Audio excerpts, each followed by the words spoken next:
ശത്രു മിസൈലുകളും യുദ്ധവിമാനങ്ങളും നിരീക്ഷിക്കാൻ വ്യോമസേനയുടെ ആകാശ കണ്ണുകൾ സജ്ജമാവുകയാണ്.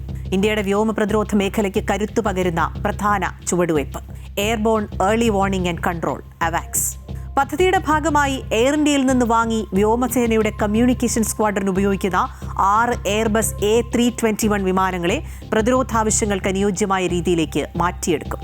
ഇതിനായി AI എഞ്ചിനീയറിംഗ് സർവീസസ് ലിമിറ്റഡുമായി DRDO ഔദ്യോഗിക കരാർ ഒപ്പിട്ടും കഴിഞ്ഞു.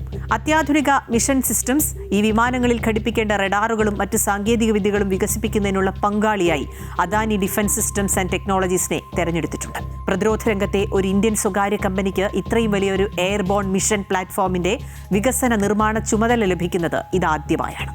കരാർ പ്രകാരം വിമാനങ്ങളിലെ അത്യാധുനിക റഡാർ, മിഷൻ സിസ്റ്റംസ് എന്നിവ വികസിപ്പിക്കുന്നതിനൊപ്പം അടുത്ത 30 വർഷത്തേക്ക് ഈ വിമാനങ്ങളുടെ അറ്റകുറ്റപ്പണികൾക്കും സാങ്കേതിക പിന്തുണയ്ക്കുമുള്ള ചുമതല അദാനി ഡിഫൻസിനായിരിക്കും. നിലവിലുള്ള നേത്ര MK1 വിമാനങ്ങളെക്കാൾ കൂടുതൽ ദൂരത്തിലുള്ള ശത്രുക്കളുടെ വിമാനങ്ങൾ, മിസൈലുകൾ, ഡ്രോണുകൾ എന്നിവ കണ്ടെത്താൻ ഈ വലിയ എയർബസ് വിമാനങ്ങൾക്ക് സാധിക്കും. വിമാനങ്ങൾക്ക് മുകളിലായി ഘടിപ്പിക്കുന്ന പ്രത്യേക തദ്ദേശീയ റഡാറുകൾ വഴി 500 ഡിഗ്രി ചുറ്റളവിൽ വരെ ഒരേ സമയം നിരീക്ഷണം സാധ്യമാകും. വെറുമൊരു നിരീക്ഷണ സംവിധാനം മാത്രമല്ല, യുദ്ധവിമാനങ്ങൾക്ക് കൃത്യമായ നിർദ്ദേശങ്ങൾ നൽകി അവയെ നിയന്ത്രിക്കാനും അവാക്സിന് സാധിക്കും.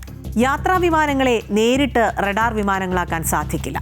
എയർബസ് A321 വിമാനങ്ങളുടെ സീറ്റുകളും ഉൾവശവും പൂർണ്ണമായി മാറ്റി സൈനിക ആവശ്യങ്ങൾക്കും ഭാരമേറിയ റഡാറുകൾ ഘടിപ്പിക്കുന്നതിനും അനുയോജ്യമായ രീതിയിൽ വിമാനത്തിന്റെ ഘടന മാറ്റും.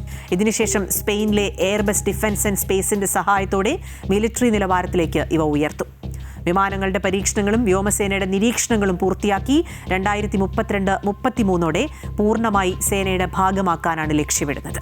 പൂർണ്ണമായും ഭാരതത്തിൽ തന്നെ ഈ മിഷൻ സിസ്റ്റങ്ങൾ സംയോജിപ്പിക്കുന്നതിലൂടെ പ്രതിരോധ രംഗത്ത് വലിയൊരു സ്വാശ്രയത്വം കൂടി ഇന്ത്യ ലക്ഷ്യമിടുന്നുണ്ട്.